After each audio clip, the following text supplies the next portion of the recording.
Today, we're going to talk a little bit about the language that we use to query the database, or SQL. Stands for Structured Query Language, and it's a language that lets you manipulate, store, retrieve data from the database. Nice thing about this is it's not case sensitive.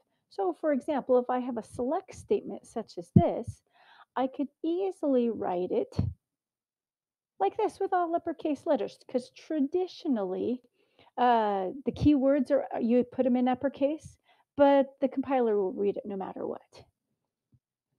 Now, as you saw from the demo, the keyword show databases will let you see what databases you have locally.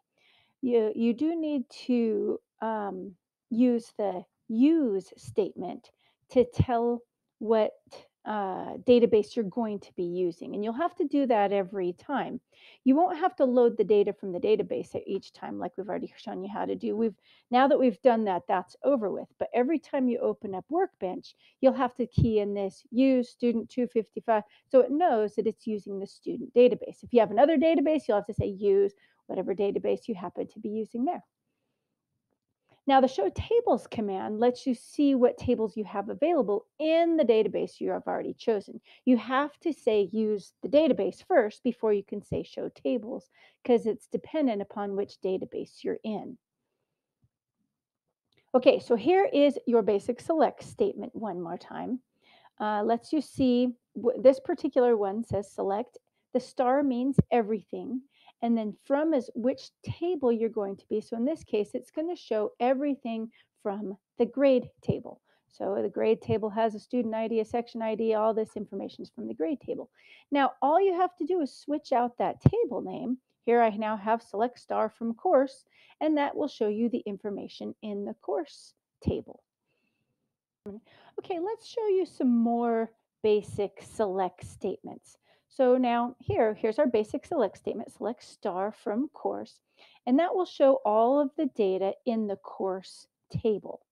Now, if we switch that star means everything, but what if we only want to display retrieve the description and the cost?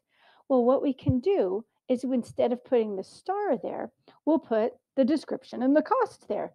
And what that's going to do is it's just going to give us the data that we've specified. That it's going to limit the number of columns that we're retrieving back from the database. Okay, now not only that, we can specify. So if we say, let's just do this in this particular example. If we say select cost from course, here we just are looking at the cost. If you notice, there's lots of different values in the cost.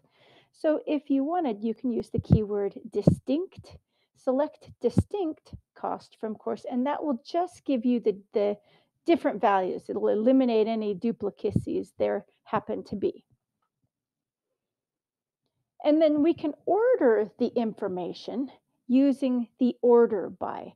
So in this case, select star from student gives us everything in the student database, but we're ordering it by the employer. So if you look, this is now in alphabetical order, which it wasn't before. Now, if there's more than one table, like take a look at this.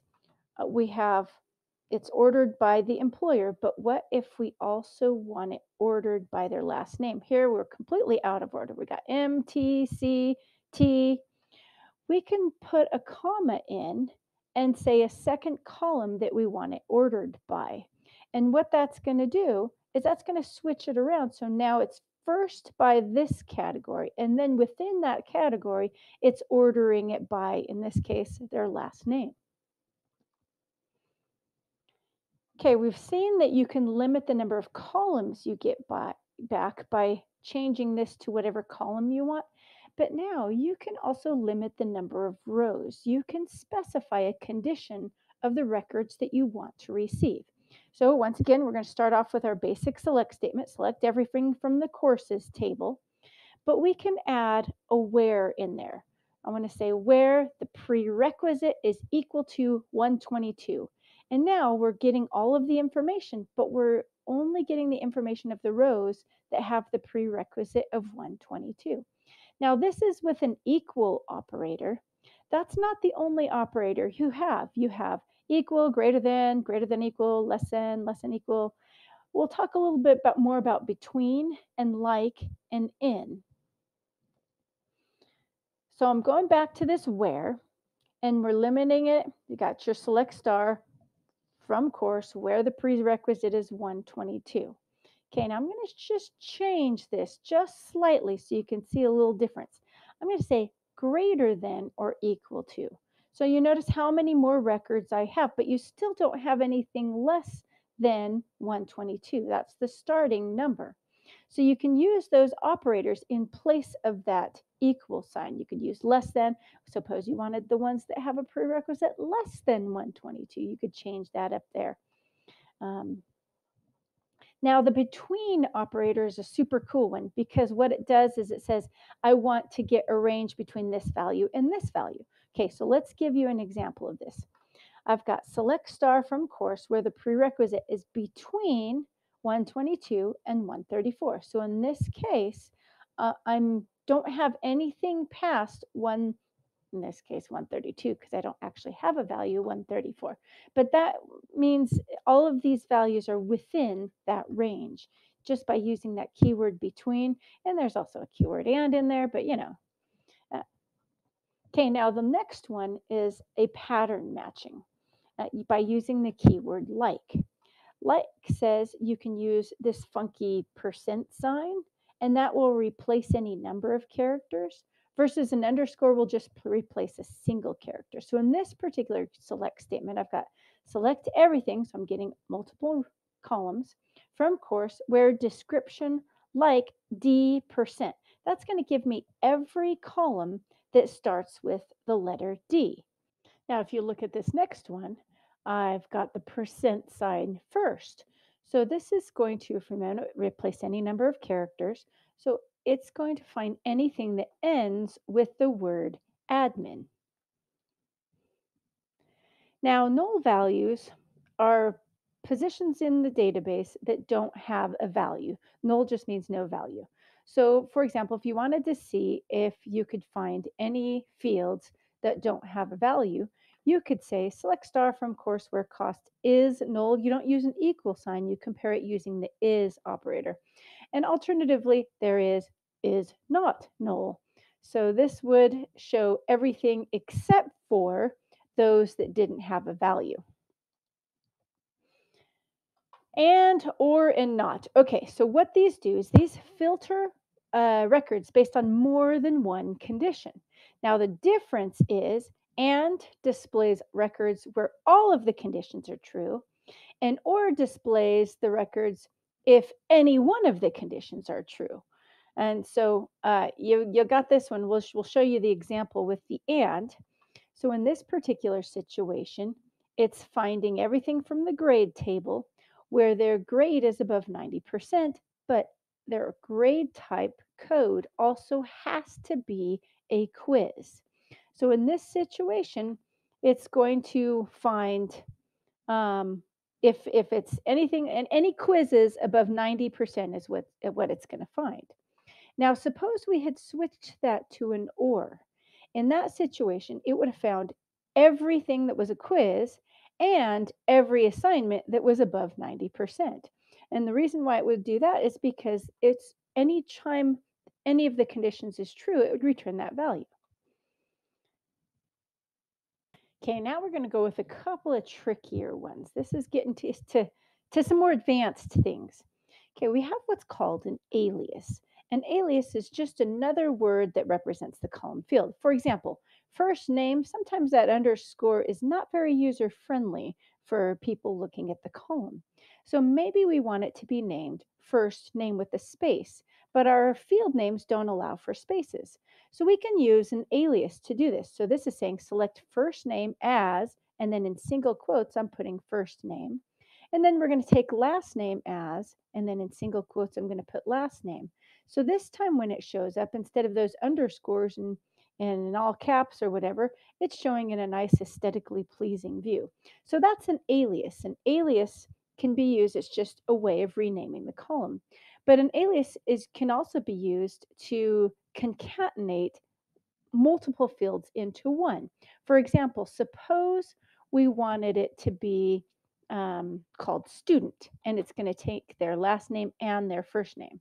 So in this situation, it's going to concatenate those two together, meaning it's going to push them together and show them in the field. The problem in this situation is, if you look, there's no space in between the first and last name. It just pushes those two fields together without any spaces.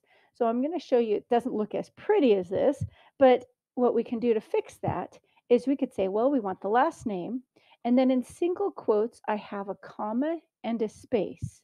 And then it's separated by, so I can concatenate multiple things together with this concat. And so in this situation, it's going to come up and it's going to be nice and pretty with the first name and then a comma and then the last name. And then instead of saying first name and second name and having multiple columns, I'm saying this entire thing is going to be student. So I've renamed the alias student. And there it is, one column with the first and last name. Okay, a date time is another data type that we're going to use. So far, we've just had numbers or text. Date time's a little different. It's kind of like text because it's in single quotes. However, it represents a time that you can compare to be greater than or equal to. So, for example, the format for a date time can either be like this, with this being the year, dash the month, dash the date. So, here's kind of an example 2020, January 12th, right? Or you could also have the time in there. So, here it has the 2020, this is the year, the date, the month, the date, and then hours, minutes, and seconds. So you can have just the date or date and time. And when you do this, you can compare your values. So start date time is a column in the database table.